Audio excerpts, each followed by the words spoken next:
Ozarks tonight. With summer here, we are more likely to spend time outside in the sun, at the pool, and the lakes here around the Ozarks. And some of us probably already got a sunburn this summer. I know that's true for me. In fact, more than 1/3 of Americans will get a sunburn this year. And not only is it uncomfortable and you get that awkward tan line, but there is more bad news about it. And this is the serious part. Getting just one sunburn can triple your risk for developing melanoma.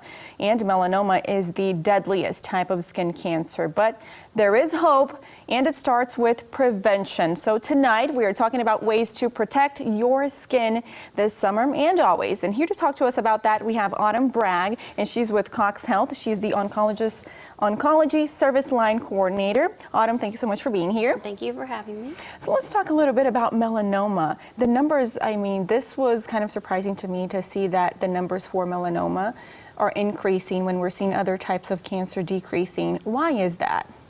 Well, melanoma can certainly be traced back to exposure to ultraviolet light or UV rays from the sun or tanning beds. And a lot of younger people tend to like to have a tan. They think that it's healthy looking. They think that it's kind of the in thing to do.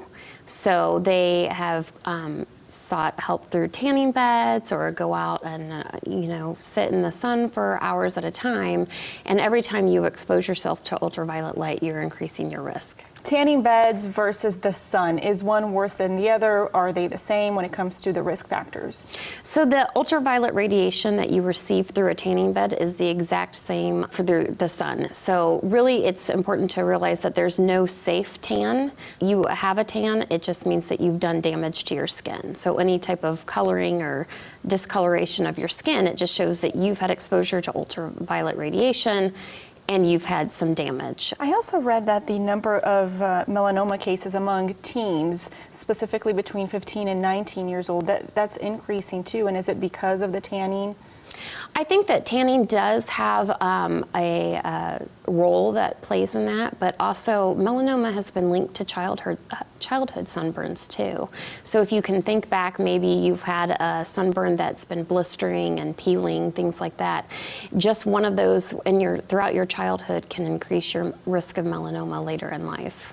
If you think about it, the more exposure you have, it's kind of a cumulative effect. Your skin is the largest organ in your body, and you have it for a lifetime and continue to expose it day after day. Even just being in your car with the window down, or just out on walks or things like that. Sometimes it's not the concentrated, like I am going outside to sit in the sun. It's just the daily exposure that you get as well. So sunscreen is obviously, we all know, the #1 step for prevention. When it comes to sunscreens, how do we know which one is the best? Is it true that is it 15 or 30 that they're all the same?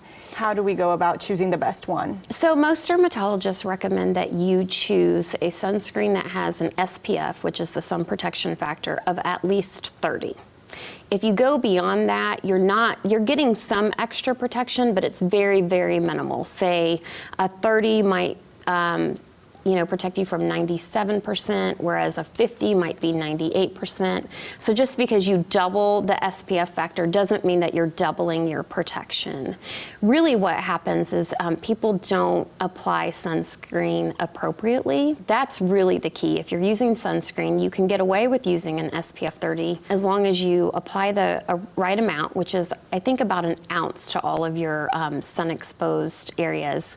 And then you have to reapply it every 2 hours or more often if you've been swimming or sweating. Going back to melanoma, what are some of the signs? How can you tell, maybe you get a tan, we learned that means damage to the skin, Sure. But what does melanoma look like, and when do you know to go to the doctor to get it checked out? So, like you said, melanoma is one of the most dangerous type of skin cancers. There are other types of skin cancers that we consider non-melanomas. Melanomas tend to be those that people will say, oh, I have a bad looking mole. And that's kind of where it comes from. And we always tell people to try to remember their ABCs. So if you have a mole, you're looking at it. A is for asymmetric. All of your moles should be symmetric or be the same. If you were to divide it in the middle, each side should be the same. B would be border irregularity. The borders of your moles should be very clear, concise. If they're jagged and kind of blurred, that could be a sign of abnormal as well. C is for color. It doesn't matter what color your moles are.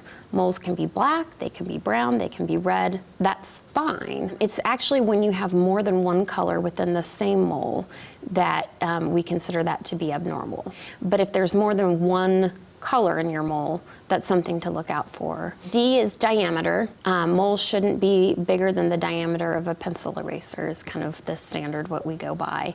And then E is for evolution, anything that's changing or evolving. If you have a mole, it should stay the same mole forever.